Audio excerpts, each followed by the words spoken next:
안녕하세요. 사연 읽어주는 남예입니다. 오늘도 와주셔서 감사드리며 오늘의 사연 시작하겠습니다. 저는 25세 IT 회사를 차렸어요. 맨손으로 시작해서 41의 꽤 큰 업체 대표가 되었죠.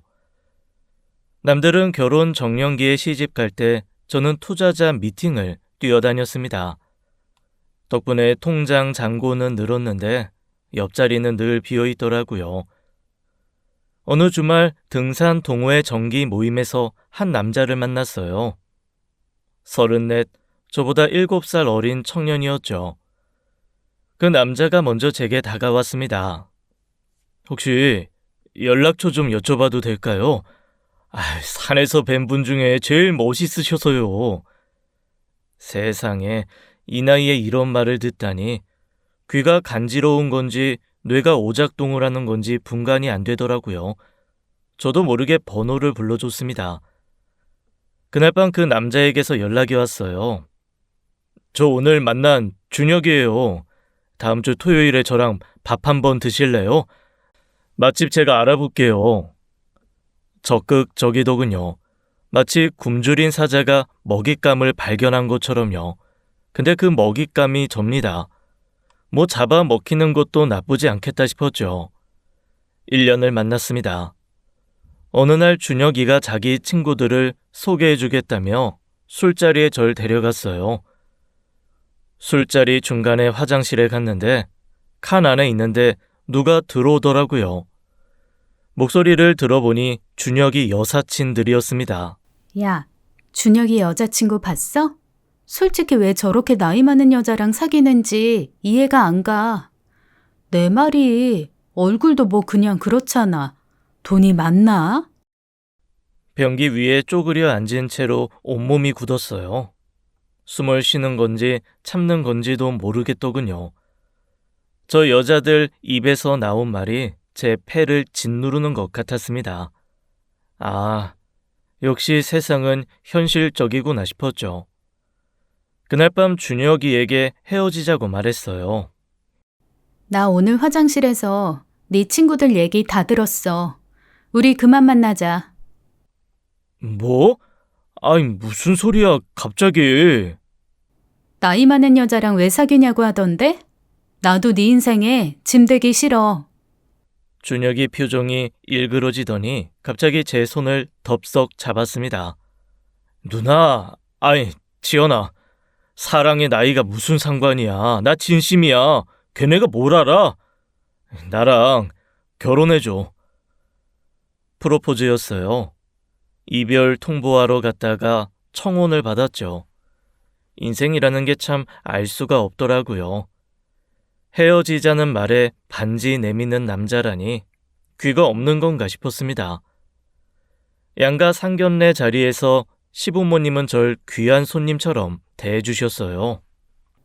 아이고, 우리 며느리 될 사람이 이렇게 예쁘고 능력도 있고 우리 준혁이가 복 받았네. 사돈, 저희가 며느리 귀하게 모실게요. 사돈, 귀하신 따님, 우리 집안에서 금쪽같이 모시겠습니다. 친정 부모님도 기뻐하셨죠. 우리 딸이 늦게라도 좋은 사람 만났구나. 엄마 이제 소원이 없다. 신혼집은 제가 마포에 아파트를 마련했습니다. 준혁이 경제력으로는 전세 보증금도 빠듯했거든요. 뭐 돈이야 제가 벌면 되죠. 사랑 앞에서 계산기 두드리는 건 제 스타일이 아니었습니다. 양가의 축복 속에 결혼식을 올렸어요. 행복한 신혼생활이 시작되었죠. 그때는 정말 몰랐습니다. 이 축복이 전부 외상이었다는 걸요. 결혼이 1년 지난 어느 날이었어요. 퇴근한 남편이 심각한 표정으로 저를 거실로 불렀습니다. 지연아, 할 말 있어. 나 오늘 사표 냈다. 순간 귀를 의심했어요. 분명 한국어였는데 외계어처럼 들리더라고요. 뭐? 갑자기 무슨 소리야? 나한테 상의도 안 하고 왜 혼자 결정해? 말해봤자 말릴 거 아니야. 아유, 상사 갑질 더는 못 참겠더라고. 나도 자존심이 있지. 그래서 앞으로 어떻게 할 건데? MBA 유학 가려고 공부 좀 더 하고 나도 사업을 해보고 싶어. 그래서 유학 비용 좀 지원해줘. 유학이요. 사표 내고 집에 와서 첫 마디가 돈 달라는 소리였습니다. 갑자기 그런 말을 하면 내가 어떻게 해? 당장은 어려워. 아니, 회사 대표가 이 정도 투자도 못 해줘? 나 당신 남편이야, 남편. 투자래요. 결혼할 때 사랑의 나이가 무슨 상관이야 라던 남자 입에서 투자라는 단어가 나오다뇨. 주식이었으면 손절할 타이밍이었습니다. 그날 밤 저는 천장만 바라보며 뜬 눈으로 밤을 지새웠어요. 옆에서 코 골며 자는 남편 얼굴이 낯설게 느껴지더라고요. 1년 전 산에서 만났던 그 청년은 어디 가고 웬 사업가 지망생이 누워있는 건지 모르겠습니다. 제가 유학 허락을 안 하니 남편은 시위라도 하듯 집에서 빈둥거렸습니다. 이직을 준비한다는 핑계로 하루 종일 게임만 하더라고요. 손가락은 참 부지런하시던데 이력서 쓸 때도 그 열정이면 좋겠다 싶었죠. 제가 새벽같이 출근해서 밤늦게 들어오면 소파에 누워서 치킨을 뜯고 계시더라고요. 살림은커녕 치킨 뼈도 안 치우시는 분이 무슨 사업을 하겠다는 건지 황당했어요. 며칠 뒤에 시부모님이 신혼집을 찾아오셨습니다. 초인종이 울리길래 문을 열었더니 두 분이 나란히 서 계시더라고요. 그 표정이 뭔가 작정하고 오신 얼굴이었어요. 지연아, 우리 준혁이가 요즘 힘들어 하더라고. 자기 아내가 사업을 잘하니까 준혁이도 욕심이 생겼나 봐. 그 마음 좀 이해해주고 아들 꿈 좀 도와줘. 우리 준혁이가 원래 젊을 때 공부를 곧잘 했어. 근데 우리가 부족해서 뒷바라지를 못했거든. 다 내 탓이다. 에휴, 지연이 네가 유학 보내줘서 공부하고 성공하면 너한테도 좋은 일 아니겠어? 내가 이렇게 부탁하마. 상견례 때 저를 금쪽같이 모시겠다던 분들이 지금 금쪽 같은 학비를 요구하고 계셨어요. 제가 참 할 말이 없더라고요. 거실 시계 초침 소리가 유난히 크게 들렸습니다. 생각 좀 해볼게요. 그 말밖에 나오지 않았어요. 현관문이 닫히고 나서야 숨을 제대로 쉴 수 있었습니다. 고민 끝에 친정 부모님을 찾아갔어요. 남편 유학권을 어떻게 해야 할지 도저히 혼자서는 결론이 안 나더라고요. 아빠, 준혁이가 유학 가고 싶다는데 어떻게 해야 할까요? 시부모님까지 오셔서 부탁하시고. 사위가 아직 젊잖아. 공부해서 사업 해보겠다는 게 나쁜 건 아니지. 그래, 다른 사람도 아니고 네 남편인데 한 번쯤은 기회를 줘봐. 부부가 뭐 그렇게 칼같이 굴면 서로 마음 상해. 부모님 말씀을 듣고 보니 제가 너무 야박했나 싶기도 했어요. 그래도 무작정 돈을 쥐어줄 수는 없었습니다. 며칠간 더 고민하다가 한 가지 방법을 떠올렸죠. 그날 저녁 남편에게 제안을 했어요. 준혁아, 유학권 생각해봤어. 조건이 있어. 조건? 뭔데? 2년만 내 회사에서 일해봐. 사업이 뭔지 직접 겪어보고. 그때 가서 사업 감각이 있다 싶으면 내가 유학 보내줄게. 2년? 그건 너무 긴 거 아니야? 사업이 그렇게 만만한 게 아니야. 현장에서 배우는 게 MBA보다 나을 수도 있어. 남편은 한참을 투덜거렸어요. 1년으로 안 되냐, 1년 반은 어떠냐, 흥정을 하더라고요. 유학은 가고 싶고 2년은 길고 그 심정은 이해가 갔습니다. 하지만 저도 양보할 생각이 없었어요. 결국 남편이 두 손을 들었죠. 알았어. 2년 해볼게. 다음 주부터 남편은 제 회사에 출근을 했습니다. 말단 업무부터 시작했어요. 서류 정리, 거래처 연락, 회의 자료 준비. 처음엔 복사기 앞에서 헤매기도 하고 전화 받을 때 회사명도 더듬더듬 말하더라고요. 그런데 유학 욕심이 컸던 남편은 예상외로 성실하게 적응해 나갔습니다. 출근 시간보다 일찍 나오고 퇴근 후에도 업무 공부를 했어요. 집에서 치킨이나 뜯던 사람이 맞나 싶을 정도였죠. 사람이 목표가 생기면 이렇게 달라지는구나 싶었어요. 부부가 매일 함께 출퇴근을 하니 대화도 부쩍 늘었습니다.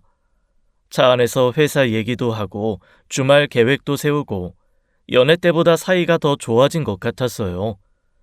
퇴근길 노을이 유난히 예뻐 보이던 날도 있었죠.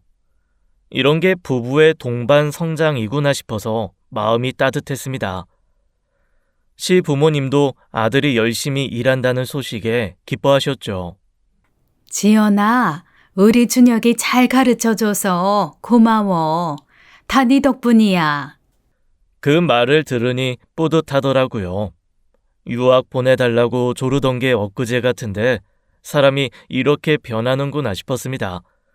이렇게만 지내면 진짜 유학을 보내줘도 되겠다 싶었어요. 그때는 정말 그렇게 믿었습니다. 결혼 후 임신 문제가 발목을 잡았어요. 의사 선생님이 나이가 있으니 서두르는 게 좋겠다고 하셨거든요. 40 넘어 결혼한 대가가 이렇게 오는구나 싶었습니다. 자연 임신이 안 되자 인공수정까지 시도했어요. 1번, 2번, 3번, 번번이 실패했죠. 병원비 영수증만 쌓여 가더라고요. 시댁에 죄스러운 마음이 들었습니다. 아들 귀한 집안에 시집 와서 대를 못 이으면 어쩌나 싶었죠. 밤마다 화장실에서 몰래 울었습니다. 남편한테도 차마 말 못할 무게였어요. 어느 날 시어머니가 찾아오셨습니다. 지연아, 요즘 많이 힘들지? 너무 스트레스 받지 마. 자식은 하늘이 내려주는 거야. 없으면 없는 대로 둘이 행복하게 살면 되는 거야. 우리는 신경 쓰지 마. 그 말에 눈물이 왈칵 쏟아졌어요. 시어머니가 제 손을 꼭 잡아주시더라고요. 이런 분이 제 시어머니라니 제가 전생에 나라를 구했나 싶었습니다. 따뜻한 위로가 메마른 마음에 스며들었어요. 그날 밤은 오랜만에 편하게 잠들 수 있었죠. 그런데 인생이라는 게 참 희한하지요. 한쪽이 풀리려 하면 다른 쪽에서 구멍이 나더라고요. 얼마 뒤 회사에 큰 위기가 찾아왔습니다. 대형 프로젝트를 함께 진행하기로 한 대기업에서 갑자기 연락이 왔어요. 죄송합니다. 내부 사정으로 투자를 철회하게 됐습니다. 전화기를 든 손이 부들부들 떨리더라고요. 말로만 듣던 대기업 갑질을 직접 경험해보니 황당하기만 했어요. 그 프로젝트에 회사의 모든 걸 걸었는데 하루아침에 물거품이 된 거예요. 투자를 미끼로 내부 자료와 아이디어만 빼갔죠. 다른 투자처를 찾아 뛰어다녔지만 상황이 여의치 않았습니다. 문을 두드릴수록 거절만 돌아왔어요. 구두굽이 닳도록 발품을 팔았지만 소용없었죠. 대기업에서 이미 자체적으로 프로젝트를 진행한다는 소문이 퍼지니 저희 쪽 투자가 들어올 리가 없었어요. 프로젝트가 무산되면서 회사 자금 사정이 급격히 나빠졌습니다. 직원들 월급날이 다가올수록 위장이 쪼그라드는 기분이었어요. 잠을 자도 잔 것 같지 않고 밥을 먹어도 모래를 씹는 것 같았죠. 결국 결단을 내렸어요. 직원들 퇴직금을 챙겨주고 회사를 정리하기로 했습니다. 25에 시작해서 10수년을 바친 회사였어요. 제 청춘 전부가 담긴 곳이었죠. 마지막 날 텅 빈 사무실에 혼자 서 있었습니다.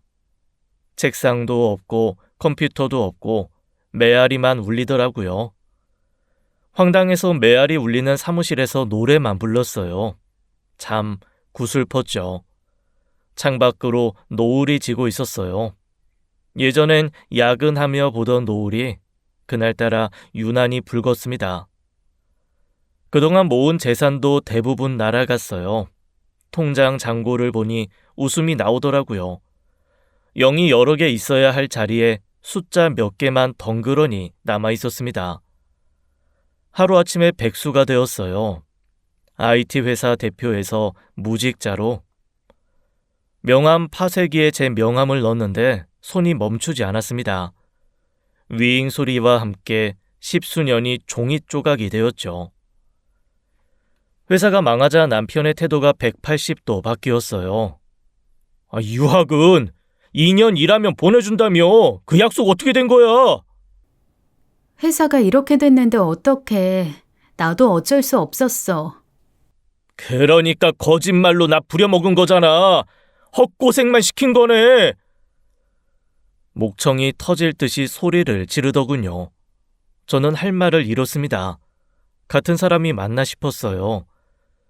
복사기 앞에서 헤매던 그 순둥이는 어디 가고 눈을 부라리는 낯선 남자가 서 있었죠. 회사가 힘들 때 옆에서 같이 고민해 준 적이 한 번이라도 있었나 떠올려 봤어요.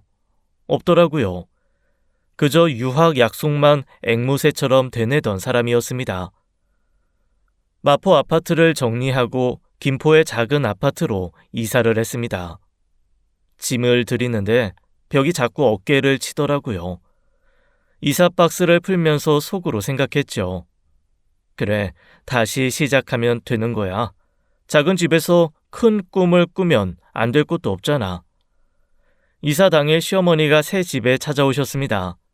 현관문을 열더니 좁은 집을 휙 둘러보시더라고요. 눈빛이 심상치 않았어요. 그리고 입을 여셨습니다. 이 정도면 우리 아들이 사기 결혼 당한 거네. 귀를 의심했습니다. 며칠 전까지 제 손을 잡고 자식은 하늘이 준다던 분 맞나요? 어머니, 그게 무슨 말씀이세요? 저도 억울해요. 억울하긴 뭐가 억울해. 돈 많다고 해서 결혼시켰더니 이게 뭐야. 사기도 이런 사기가 없지. 옆에 있던 시아버지도 거들었습니다. 돈도 없지, 애도 못 낳지. 네가 대체 할 줄 아는 게 뭐냐? 나이만 처먹어서 뭐 하냐고.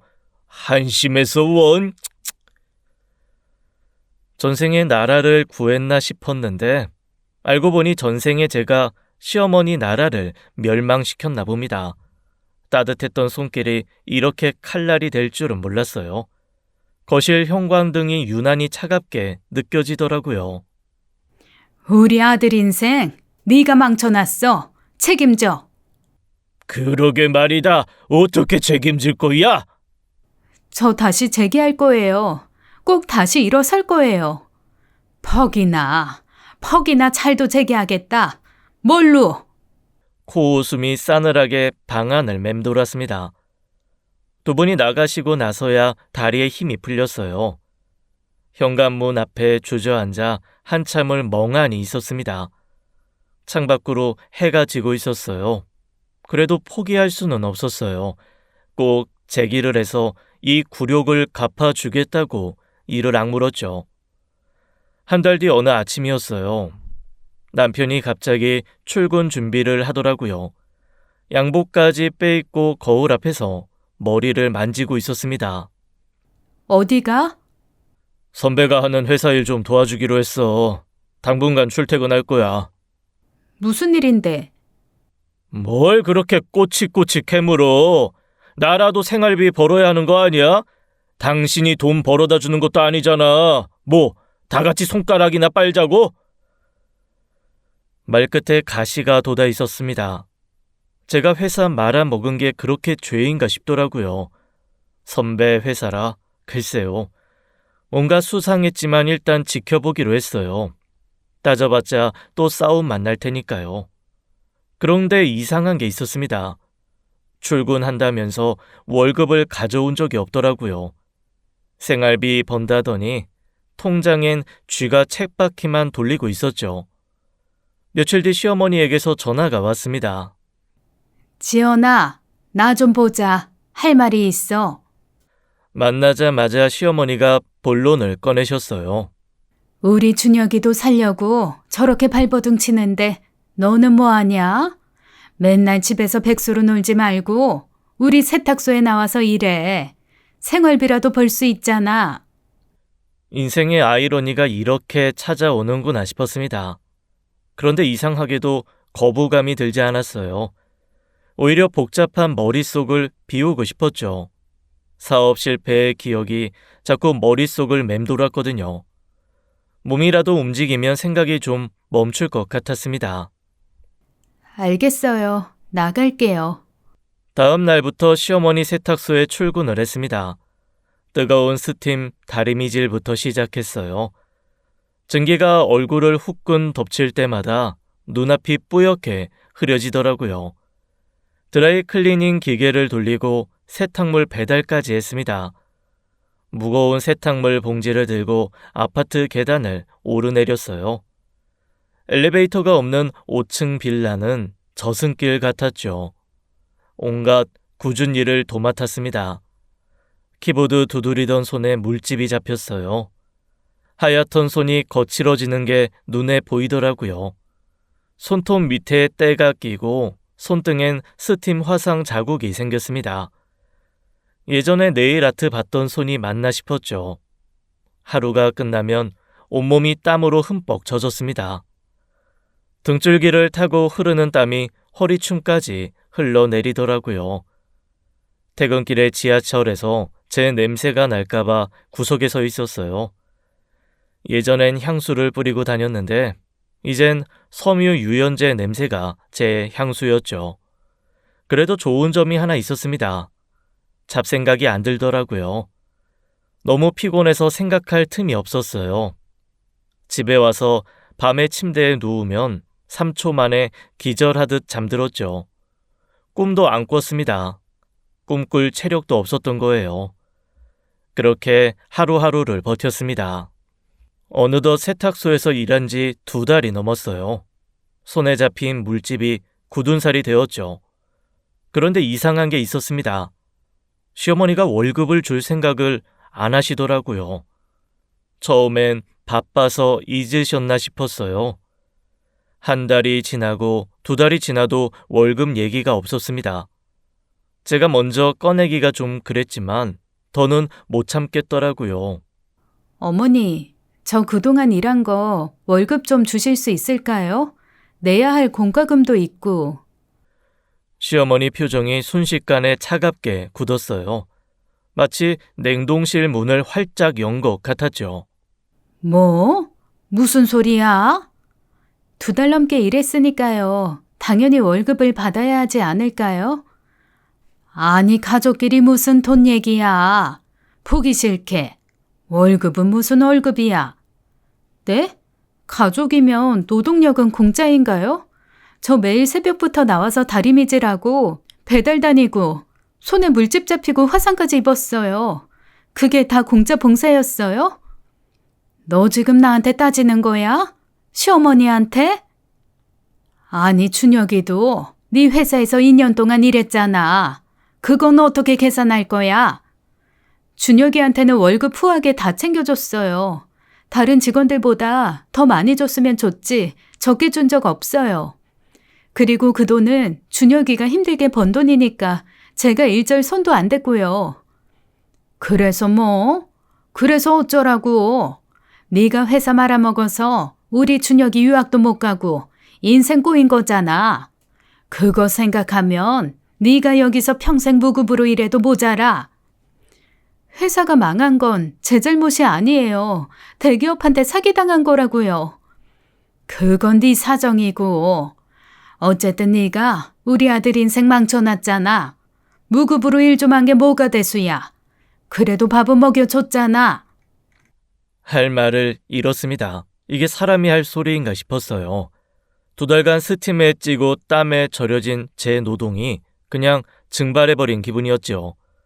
가족이라는 이름으로 노동력을 갈취하는 거였습니다. 오늘까지만 일하고 그만둬야겠다고 마음먹었어요. 그즈음 이상한 장면을 목격했습니다. 시아버지가 세탁소 뒤편에서 뭔가를 옮기고 계셨어요. 가까이 가서 보니 드라이 클리닝 폐 용제가 담긴 드럼통이었죠. 그걸 뒷골목 하수구에 그냥 버리고 계시더라고요. 아버님, 그거 그렇게 함부로 버리시면 안 되는 거 아니에요? 폐기물은 정식 업체 통해서 처리해야 하는 거 아닌가요? 아이, 뭘 그런 걸 신경을 써. 다들 이렇게 해. 돈 아까워서 어떻게 그런 데 맡기냐. 처리 비용이 얼만데. 그래도 이건 불법 아니에요? 걸리면 큰일 나요. 걸리면? 누가 신고를 해, 이 골목에. 몇 년째 이렇게 해왔다. 아, 너는 네 할 일이나 해. 쓸데없는 신경 끄고. 퉁명스럽게 쫓아내시더라고요. 저건 분명 불법 투기일 텐데요. 진짜 황당했습니다. 이 집안은 알면 알수록 괴담만 나오더군요. 일단 그 장면을 머릿속에 또렷이 새겨두었어요. 다시 세탁소에서 일하던 중이었어요. 갑자기 배가 칼로 찌르는 것처럼 아프더라고요. 처음엔 참을만 했는데 점점 통증이 심해졌습니다. 식은땀이 등을 타고 흘러내렸어요. 뭔가 단단히 잘못됐다는 걸 직감했죠. 다리미를 내려놓고 배를 움켜잡았습니다. 어머니, 저 배가 너무 아파요. 병원에 가봐야 할 것 같아요. 시어머니는 눈도 안 마주치셨어요. 다림질하던 손을 멈추지도 않더라고요. 뭐? 월급 안 준다고 했더니 이제 꾀병이야? 꾀병 부리지 말고 일이나 해. 진짜 아파요. 꾀병 아니에요. 이러다 큰일 날 것 같아요. 됐고 일해. 아픈 척 좀 그만해. 젊은 게 왜 이렇게 유난이야. 어머니, 저 진짜 못 움직이겠어요. 속이 다 뒤집히는 것 같아요. 에휴, 그렇게 허약해서 어떻게 살아. 내가 네 나이 때는 배 아파도 밭에 나가서 일했어. 요즘 젊은 것들은 정신력이 없어. 통증이 더 심해졌습니다. 배를 움켜잡고 허리를 숙였어요. 눈앞이 핑핑 돌더라고요. 세탁물들이 일렁이는 것처럼 보였습니다. 저는 주머니에서 휴대폰을 꺼내 119에 전화하려 했습니다. 그 순간 시어머니가 제 손에서 휴대폰을 확 뺏었어요. 어머니, 뭐 하세요? 휴대폰 돌려주세요. 뭐 하는 거야? 119는 무슨 119야? 창피하게. 저렇게 게을러 빠져서 사업 말아먹은 거다. 꾀병 부릴 시간에 일이나 똑바로 해. 꾀병이 아니라니까요. 진짜 아프다고요. 아프긴 뭐가 아파. 일하기 싫으니까 핑계대는 거지. 내가 그런 수작을 몇 번을 봤는데. 게으름이요? 배가 터질 것 같은데 게으름 타령이라니 더 이상 참을 수가 없었습니다. 어머니, 사람이 진짜 아프다고 하잖아요. 이건 너무하신 거 아니에요? 2달 넘게 무급으로 일하고 아프다는데 꾀병 취급이나 하고. 저 오늘 당장 그만둘게요. 못하겠어요, 진짜. 저 퇴사하고 병원 갑니다. 됐죠? 그 말이 끝나기 무섭게 시어머니가 눈을 부라렸어요. 얼굴이 시뻘겋게 달아오르더라고요. 뭐? 그만둬? 이 못된 년이? 은혜도 모르는 게 어디서 큰 소리야? 그 순간 주먹이 날아왔습니다. 하필 제일 아픈 배를 전통으로 내리쳤어요. 세상이 하얗게 변하는 것 같았죠. 입에서 비명이 새어나왔습니다. 고통에 몸을 웅크리자 이번엔 뺨을 후려치셨어요. 귀가 멍멍 울리더라고요. 바닥이 확 가까워졌어요. 무릎이 먼저 땅에 닿았습니다. 시야가 점점 좁아지면서 세탁소 천장이 빙글빙글 돌았죠. 마지막으로 본 건 깜빡이는 형광등 불빛이었어요. 아, 저 형광등 등 갈아야 하는데 그런 쓸데없는 생각을 끝으로 의식이 꺼졌습니다. 눈을 떠보니 하얀 천장이었어요. 소독약 냄새가 코를 찔렀습니다. 병원이구나 싶었죠. 고개를 돌리니 친정어머니가 제 손을 잡고 계셨어요. 눈가가 퉁퉁 부어있더라고요. 지연아, 정신 들어? 다행이다. 다행이야. 우리 딸 어떡할 뻔했어. 목소리가 갈라지며 울먹이셨습니다. 무슨 일이 있었는지 여쭈어봤어요. 맹장이 터졌대. 복막염까지 진행됐다고. 조금만 늦었으면 큰일 날 뻔했어. 3일 동안 의식이 없었어. 3일. 엄마가 얼마나 무서웠는지 알아? 3일이요. 형광등 갈아야 한다고 생각하고 눈 감았는데 3일이 지났다니요. 세탁소에서 쓰러진 게 방금 전 같은데 시간이 그렇게 흘렀더라고요. 네 아버지가 얼마나 화가 났는지 몰라. 네가 의식 없는 동안 그 세탁소에 찾아가셨어. 네 시부모랑 크게 싸우고 다 뒤집어 엎으셨다. 아버지가요? 아버지가 그렇게까지 하셨어요? 그럼 딸이 맞아서 쓰러졌는데 가만히 있겠어? 내가 말렸는데도 안 들으시더라. 경찰 안 왔으면 아마 다 부셨을 거야. 저희 아버지요. 평생 펜대만 잡으셔서 파리 한 마리 못 잡으시는 분이셨어요. 그 양반이 물건을 뒤집어 엎었다니요. 죄송하기도 하고 감사하기도 했습니다. 그때 병실 문이 열리고 담당 의사가 들어왔어요. 흰 가운을 입은 건장한 체격의 남자였죠. 키가 커서 천장이 낮아 보일 정도였습니다. 의식이 돌아오셨군요. 다행입니다. 많이 위험한 상황이었어요. 상태 좀 확인할게요. 이것저것 체크하시더니 조심스럽게 질문을 하셨어요. 환자분, 몸에서 폭행 흔적이 발견됐습니다. 배 쪽에 타박상이 있고 뺨에도 부종이 있었어요. 무슨 일이 있으셨는지 여쭤봐도 될까요? 순간 말문이 막혔어요. 시어머니한테 맞았다는 게 너무 창피하더라고요. 40이 넘은 여자가 시어머니한테 두들겨 맞았다니요. 말해봤자 한심하게 보일 것 같았습니다. 그냥 넘어졌어요. 넘어져서 이런 상처가 생기진 않습니다. 말씀하기 어려우시면 천천히 하셔도 돼요. 저는 환자분 편이에요. 어떤 말씀을 하셔도 쉽게 판단하지 않겠습니다. 의사 선생님 눈빛이 진심이더라고요. 동정하는 눈이 아니었어요. 그냥 담담하게 기다려주셨습니다. 결국 저는 입을 열었어요. 세탁소에서 있었던 일, 묵음 노동, 시어머니의 폭행까지 다 털어놓았죠. 지금이라도 진단서와 사진을 확보해두세요. 법적 대응을 하시는 게 좋겠습니다. 증거가 있어야 나중에 유리해요. 그 말에 정신이 번쩍 들었습니다. 맞아요. 참으면 안 되죠. 다음날 남편이 병실로 찾아왔어요. 손에 과일 바구니를 들고 있더라고요. 이제와 병문안 온 건가 싶어 어처구니가 없었습니다. 지연아, 괜찮아? 많이 아팠지? 엄마가 네가 맹장인 줄 모르고 그런 거야. 내가 대신 사과할게. 모르긴 뭘 몰라. 나 배 아프다고 그렇게 말했어. 119 부르려는데 전화기까지 뺏어놓고. 그건 엄마가 좀 예민하셨나 보지. 당신이 그만둔다고 해서. 그건 그렇고 당신 의식 없을 때 장인어른이 우리 세탁소 때려 부신 건 알아? 알아. 어머니한테 들었어. 물건 값만 몇백이야. 근데 우리가 넓은 마음으로 용서해 줄게. 대신 우리 엄마가 당신 때린 것도 없던 일로 하자. 응? 어때? 서로 덮고 가는 거지. 가족이잖아. 어이가 없어서 웃음이 나왔습니다. 맹장 터져서 죽을 뻔한 게 물건 값이랑 등가 교환이 되나요? 협상도 이런 어처구니 없는 협상은 없을 거예요. 미친놈이. 뭐? 없던 일로? 말이 되냐?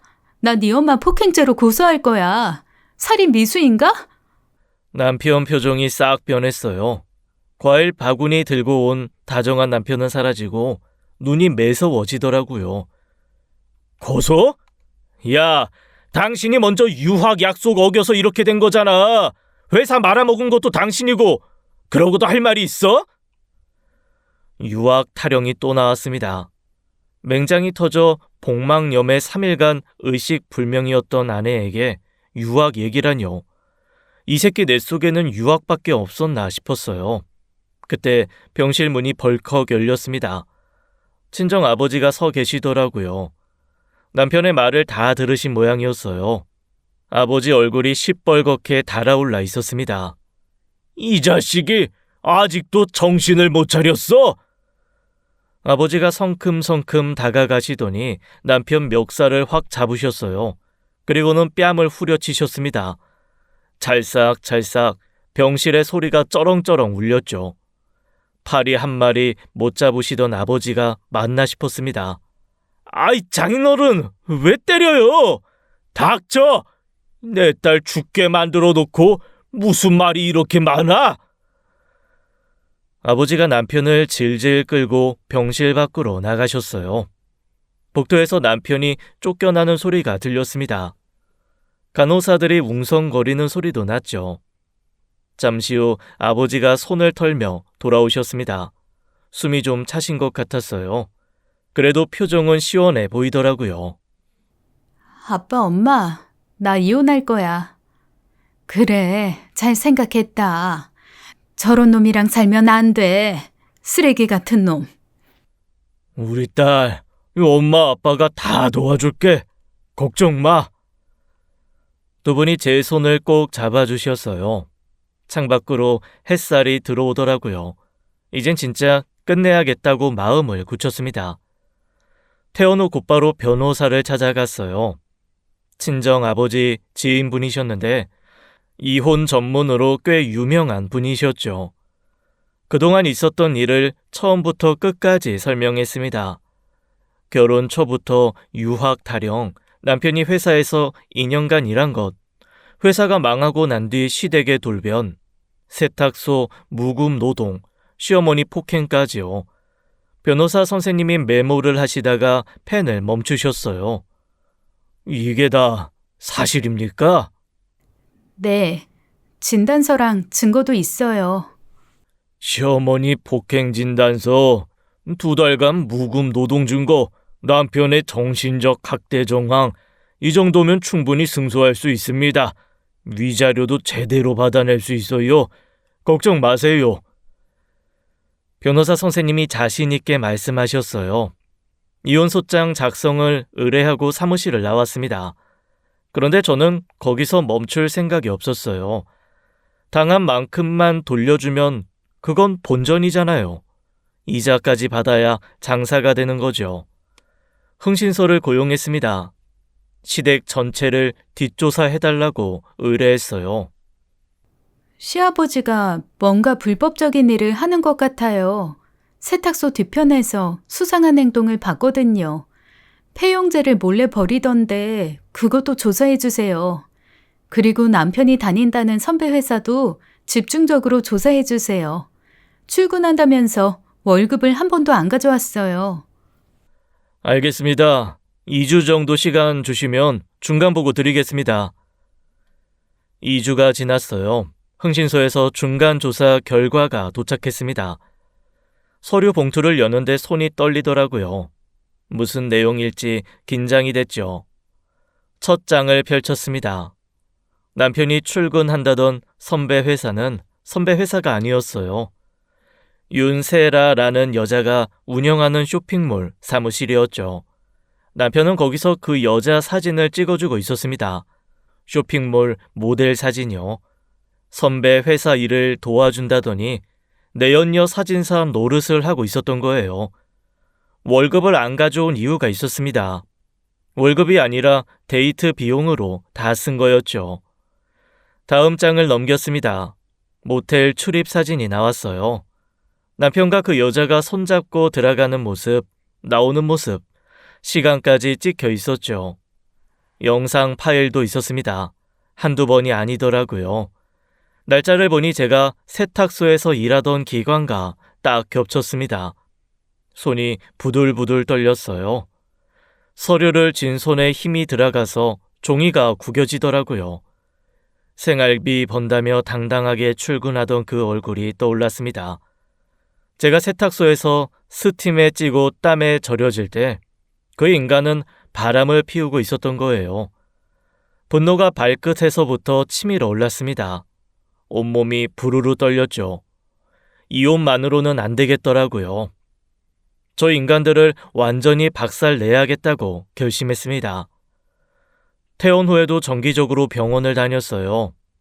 복막염까지 갔던 거라 회복에 시간이 좀 걸렸죠. 어느 날 진료를 마치고 나오는데 담당 의사 선생님이 저를 불러 세우셨어요. 서지현 씨, 잠깐 시간 되세요? 네, 왜요? 검사 결과에 문제라도 있어요? 아니요, 그게 아니라 혹시 저 아직도 못 알아보시겠어요? 갸우뚱했습니다. 알아보다니 무슨 말이지? 의사 선생님이 웃으시더라고요. 초등학교 6학년 때 같은 반이었잖아요. 강민호요. 기억 안 나세요? 순간 머릿속에서 뭔가가 스쳤어요. 강민호. 그 이름을 듣자마자 기억이 떠올랐습니다. 의사 선생님 얼굴을 다시 자세히 봤어요. 눈매가 낯익더라고요. 잠깐. 설마 그 민호? 우리 반에서 제일 작았던? 맞아요. 그때 저 진짜 작았죠. 아니, 그때 반에서 제일 작던 애가 지금은 북극곰보다 더 커졌네요. 대체 뭘 먹었어요? 중학교 때 갑자기 컸어요. 농구부 들어가서 매일 뛰어다녔더니 저도 신기했어요. 웃음이 나왔습니다. 그때 민호는 반에서 키 순서로 서면 항상 맨 앞이었거든요. 그 애가 지금은 천장이 낮아 보일 정도로 커지다니 세상 참 알 수 없더라고요. 사실 지연 씨가 제 첫사랑이었어요. 6학년 때 짝꿍이었잖아요. 그때 지연 씨가 저한테 항상 잘해줬거든요. 키 작다고 애들이 놀려도 지연 씨는 한 번도 그런 적 없고 오히려 막아줬잖아요. 그때 제가 엄청 고마웠는데 졸업하고 저희 가족이 이사가서 연락이 끊겼는데 이렇게 다시 만나게 될 줄은 몰랐어요. 첫사랑이라는 말에 얼굴이 화끈거렸습니다. 30년 만에 듣는 고백이라뇨. 그때 저는 그냥 짝꿍이니까 잘해준 건데 민호한테는 특별했던 거였나 봅니다. 근데 결혼 생활은 어떠세요? 시어머니가 지연 씨를 때렸다고. 지금 이혼 소송 중이에요. 아, 그러시구나. 사실 저도 몇 년 전에 이혼했어요. 아내가 바람을 피웠더라고요. 어머, 선생님도요? 네, 5년 전이에요. 처음엔 많이 힘들었는데 지금은 괜찮아요. 근데 지연 씨 사정 들었을 때 남일 같지 않았어요. 이혼 소송 잘 되길 진심으로 응원할게요. 힘내세요. 고마워요, 민호 씨. 아, 이제 민호라고 불러도 되죠? 그럼요. 진료실에서만 선생님이에요. 같은 아픔을 겪은 사람의 응원이라 그런지 마음이 따뜻해지더라고요. 오랜만에 진심으로 웃었습니다. 병원을 나섰는데 발걸음이 가벼웠어요. 며칠 뒤 친정 아버지께 말씀드렸어요. 다시 사업을 시작하고 싶다고.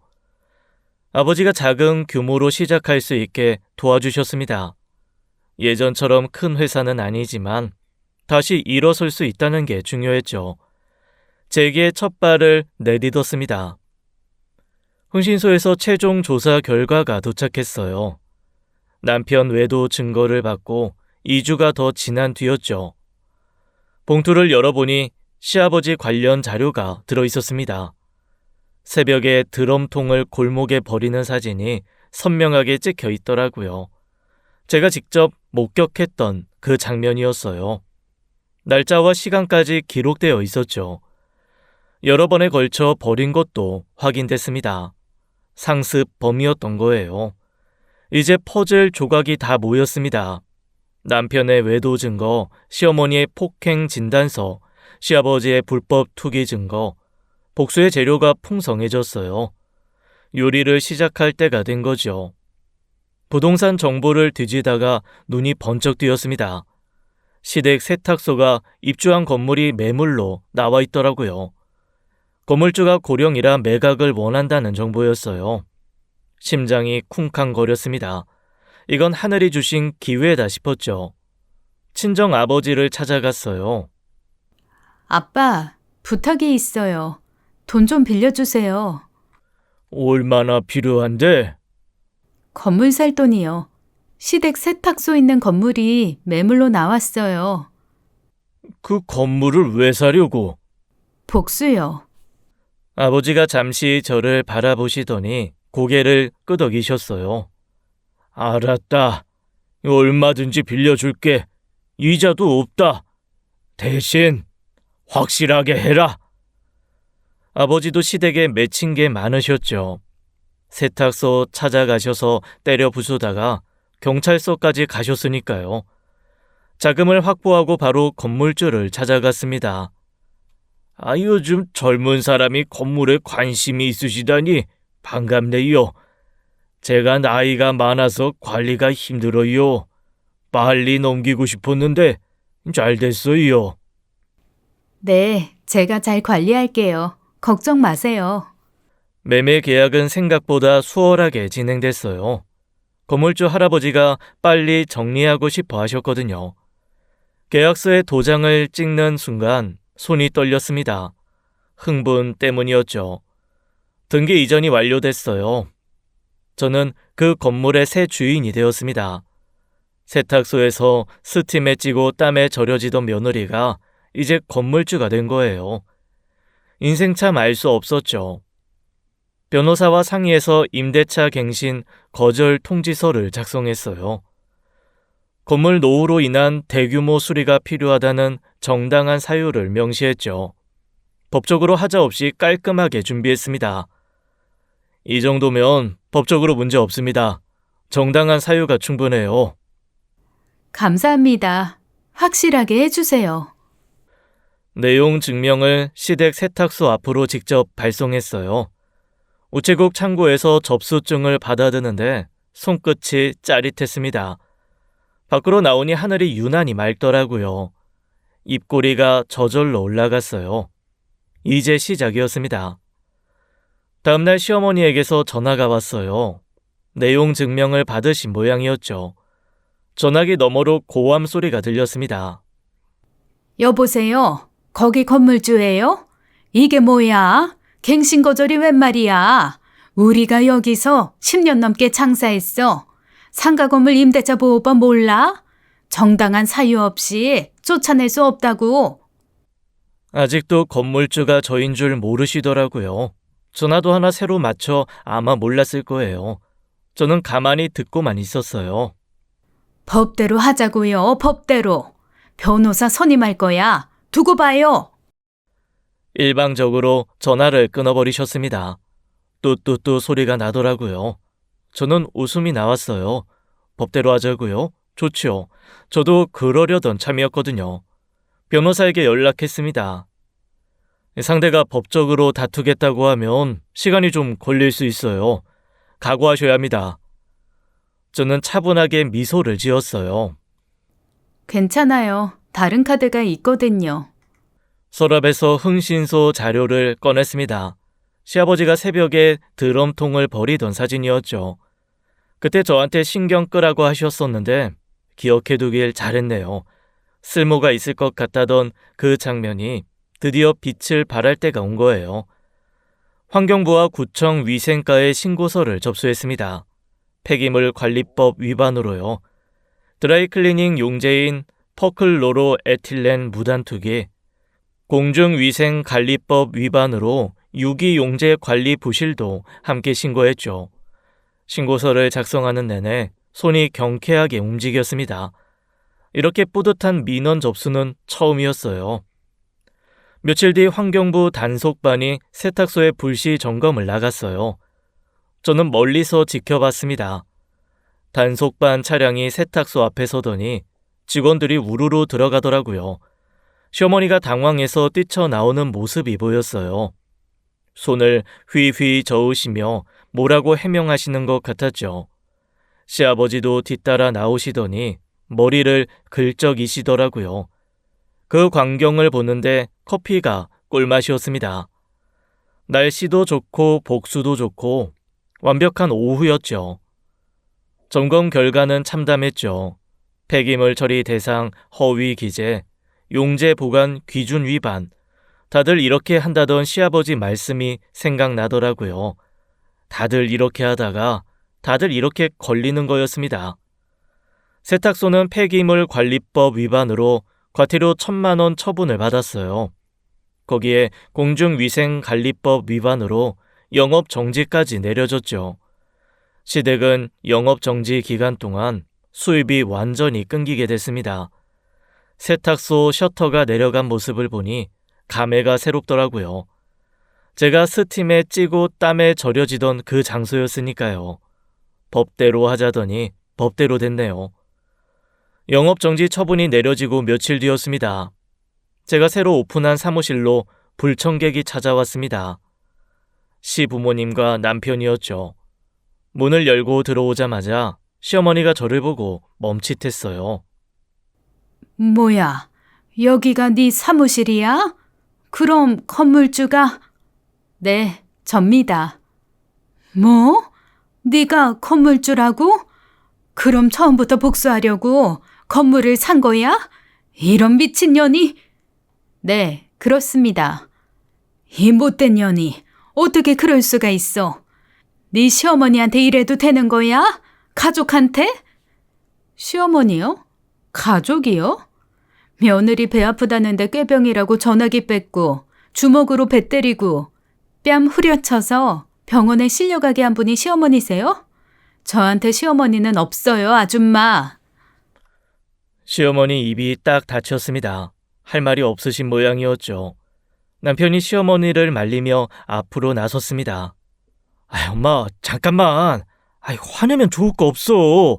지금 상황이 어떤 상황인데. 남편이 시부모님을 설득하더라고요.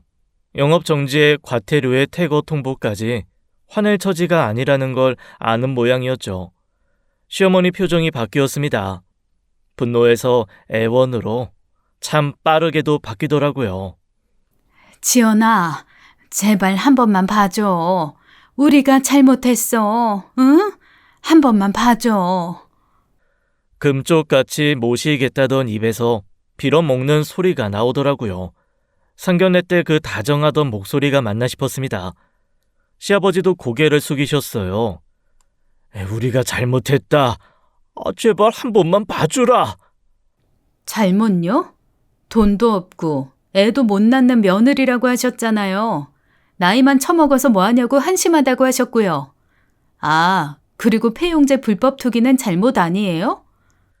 시아버지 얼굴이 흑빛이 됐습니다. 남편도 합류했어요. 지연아, 나도 잘못했어. 제발 한 번만 기회를 줘. 기회? 내가 세탁소에서 스팀에 찌고 땀에 절여질 때 당신은 뭐 했어?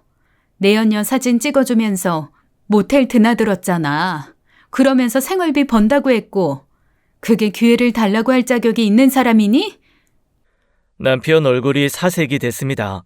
제가 다 알고 있다는 걸 그제야 깨달은 모양이었죠. 저는 세 사람을 차갑게 바라봤어요. 진심으로 잘못을 뉘우치는 거예요? 그럼 진심이야. 진심으로 뉘우쳐. 그래. 진심이다. 진심이야, 정말로. 저는 잠시 생각하는 척 했습니다. 그럼 셋 다 무릎 꿇고 싹싹 빌어보세요. 그러면 생각해 볼게요. 세 사람이 서로 얼굴을 쳐다봤어요. 무릎을 꿇으라니 당황한 기색이 역력했죠. 침묵이 흘렀습니다. 안 할 거예요? 그럼 나가세요. 시어머니가 먼저 무릎을 꿇었습니다. 툭 하고 무릎이 바닥에 닿는 소리가 났어요. 시아버지도 따라 꿇으셨죠. 남편은 망설이더라고요. 자존심이 상하는 모양이었습니다. 시어머니가 남편 바지를 잡아당겼습니다. 야, 너도 꿇어 빨리. 남편이 마지못해 무릎을 꿇었어요. 셋이 나란히 무릎 꿇은 채 저를 올려다봤습니다. 사기 결혼 당했다던 분들이, 아들 인생 망쳤다던 분들이, 퍽이나 재기하겠다고 비웃던 분들이 지금 제 앞에 무릎을 꿇고 있었어요. 참 볼만하더라고요. 잘못했어. 제발 한 번만 봐주세요. 세탁소 없으면 우리 굶어 죽어요. 제발 봐주라. 아이 늙은이가 빈다. 지연아, 제발. 내가 다 잘못했어. 저는 그 광경을 천천히 내려다봤어요. 한참 동안 충분히 구경했어요. 이제 입을 열 차례였습니다. 생각해 봤는데요. 세 사람의 눈에 희망이 스쳤어요. 생각해 봤는데요. 용서는 교회 가서 받으시고 퇴거하세요. 세 사람의 얼굴이 얼어붙었습니다. 시어머니가 제 바지를 붙잡았어요. 지연아, 제발. 손 치우세요. 아, 그리고요. 저는 시어머니를 내려다보며 말했습니다. 퍽이나요. 퍽이나 잘도 재기하겠다고 하셨죠? 저 재기했어요. 시어머니 손에서 힘이 풀렸습니다. 창밖으로 햇살이 들어오더라고요. 참 좋은 하루였어요. 남편이 벌떡 일어났어요. 무릎에 먼지를 탁탁 털더니 눈이 뒤집히더라고요. 야, 너 끝까지 이럴 거야 진짜? 남편이 성큼성큼 다가왔습니다. 위협하려는 거였죠. 시아버지도 일어나서 주먹을 불끈 쥐며 저를 노려봤어요. 이 인연이 진짜... 분위기가 험악해졌습니다. 저는 한 발짝도 물러서지 않았어요. 그때 사무실 문이 열렸습니다. 지현 씨, 저녁 약속 시간 다 됐는데... 어? 민호였어요. 저녁 약속에 있어서 저를 데리러 온 거였죠. 민호가 상황을 파악하더니 제 앞으로 성큼 다가왔습니다. 제 앞에 딱 서서 막아줬어요. 초등학교 때 반에서 제일 작던 애가 지금은 북극곰보다 커졌다고 했잖아요. 그 북극곰이 저를 등 뒤에 숨기듯 서 있었습니다. 뭐 하시는 겁니까? 위협하지 마세요. 낮은 목소리였어요. 경고하는 투였죠. 남편이 비웃었습니다. 뭐야 이 양반은? 아, 내가 버린 늙은 여자 주워서 줬냐? 중고 신세가 된 마누라 데리고 뭐 어쩌겠다는 거야? 순간 민호의 주먹이 날아갔어요. 퍽, 남편이 뒤로 나가 떨어졌습니다. 코에서 피가 터지더라고요. 의사 주먹은 역시 다르구나 싶었어요. 환자 살리는 손으로 사람 한 방에 눕히는 것도 가능하더라고요. 아, 준혁아! 시어머니가 비명을 지르며 민호에게 달려들었어요. 저는 반사적으로 앞을 막아섰습니다. 어디 감히? 시어머니가 제 머리채를 확 잡았어요. 머리가 뜯기는 줄 알았죠. 저도 가만히 있지 않았습니다. 시어머니 머리채를 잡고 힘껏 당겼어요. 그리고 바닥에 패대기 쳤죠. 시어머니가 엉덩방아를 찌으며 비명을 질렀습니다. 그때 시아버지가 달려들었어요. 이것들이... 난투극이 벌어졌습니다. 하지만 오래가지 않았어요. 북극곰 민호가 시아버지 멱살을 잡고 벽에 밀어붙였거든요. 한 손으로요. 남편이 비틀거리며 일어나려 하자 민호가 다시 한번 주먹을 날렸습니다. 남편이 또 나가 떨어졌죠. 시어머니가 일어나려 하자 제가 어깨를 눌러 못 일어나게 했어요. 순식간이었습니다. 셋이 모두 바닥에 나뒹굴었어요. 민호는 숨도 안 차더라고요. 초등학교 때 제가 잘해줬던 거 본전 뽑고도 남았습니다. 나가세요. 다음에 또 이러면 폭행죄로 고소할 거예요. 증인도 있고 CCTV도 있으니까. 세 사람이 비틀거리며 일어났어요. 남편 코에서는 아직도 피가 흐르고 있었죠. 시어머니 머리는 새 둥지처럼 헝클어져 있었고요. 세 사람이 서로를 부축하며 문 밖으로 나갔습니다. 민호가 제게 물었어요. 괜찮아요? 네, 덕분에요. 손은 안 다쳤어요? 이 정도로 다치겠어요. 거뜬해요. 민호가 웃었습니다. 저도 웃었어요. 밥 먹으러 가자고 했죠. 오늘 저녁은 제가 사기로 했습니다. 이후 시댁은 완전히 망했어요. 세탁소에서 퇴거당하고 벌금까지 내면서 재기불능 상태가 됐죠. 그 좁은 아파트가 어떻다고 사기 결혼 운운하시던 분들이 더 좁은 곳으로 이사 가셨다고 들었습니다. 이혼 소송은 제 완승이었어요. 남편에게서 위자료를 받아냈죠. 상간녀 윤세라도 고소해서 위자료를 추가로 받았습니다. 선배 회사 도와준다더니 내연녀 사진사 노릇하던 대가가 비싸게 돌아간 거예요. 당한 만큼만 돌려주면 본전이라고 했잖아요. 이자까지 받았으니 장사 잘한 셈이었죠. 물론 시어머니가 저를 때린 것도 고소했고요. 이혼 후 민호가 제게 정식으로 고백했어요. 초등학교 때 첫사랑이 30년 만에 다시 찾아온 거였죠. 반에서 제일 작던 남자애가 북극곰보다 커져서 제 옆을 지켜주고 있었습니다. 우리는 진지하게 만남을 시작했어요. 1년 뒤에 재혼을 했죠. 기적이 일어났습니다. 40이 넘어 임신이 어렵다던 제가 자연 임신에 성공한 거예요. 인공수정 몇 번을 해도 안 되던 게 민호랑은 자연스럽게 됐죠. 아이를 품에 안았을 때 눈물이 나더라고요. 전 남편과는 안 됐던 게 다 이유가 있었던 거였습니다. 하늘이 더 좋은 인연을 위해 아껴두셨던 거였죠. 전 시댁 식구들 소식은 가끔 들려요. 세탁소를 잃고 전 남편은 여전히 백수라고 합니다.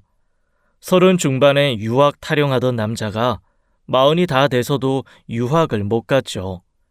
MBA 가서 사업하겠다던 꿈은 어디 갔는지도 모르겠어요. 시아버지가 다른 세탁소에서 직원으로 일하며 가족을 먹여 살리고 있다고 들었습니다. 폐용제 버리던 그 손으로 이제 남의 세탁소에서 일하시는 거죠. 다들 이렇게 하다가 다들 이렇게 되는 거였습니다. 돌이켜보면 참 아찔한 시간들이었어요. 하지만 후회는 없습니다. 그 시간이 있었기에 진짜 사랑을 알아볼 수 있었으니까요. 진짜 나를 사랑하는 사람을 만나면 하늘도 돕는다는 말이 있죠. 저는 그 말을 믿어요. 아니, 이제는 알아요. 지금까지 사연 읽어주는 남녀였습니다. 끝까지 함께 해주신 여러분 감사드리며 저희는 다음 사연으로 돌아올게요. 감사합니다.